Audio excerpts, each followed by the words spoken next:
Bayi usia 1 bulan yang diduga menjadi korban salah suntik oknum perawat Rumah Sakit Wahidin Sudirohusodo Makassar hingga meninggal dunia kembalikan uang santunan senilai 35 juta rupiah. Pengembalian uang dilakukan saat pertemuan pihak keluarga dengan manajemen rumah sakit yang dihadiri anggota Komisi 9 DPR RI Alia Mustika Ilham.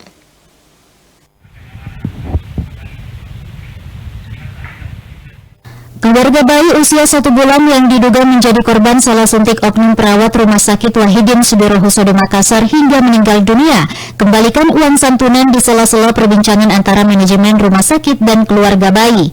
Nenek korban mengambil tas berisikan uang yang terbungkus kantong plastik putih yang merupakan titipan dari rumah sakit dikembalikan langsung di hadapan manajemen rumah sakit dan anggota Komisi 9 DPR RI Alia Mustika Ilham.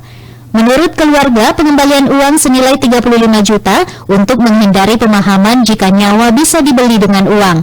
Lantaran uang titipan rumah sakit diberikan secara diam-diam dari perwakilan rumah sakit. Pihak keluarga hanya membutuhkan permintaan maaf dari pimpinan rumah sakit, namun baru disampaikan saat pertemuan ini. Pada umumnya kita berpersepsi, artinya kita juga mencegah agar tidak kemudian timbul di media bahwasanya dari uang sekian kemudian nyawa di media itu yang kami hindari sebenarnya, dan kami juga menginginkan etiket baik daripada pihak pimpinan rumah sakit. Kalau memang kita mau menyambut silaturahmi datang ke rumah kita perlu ke keluarga aku itu, jadi saya tidak perlu kami sudah itu.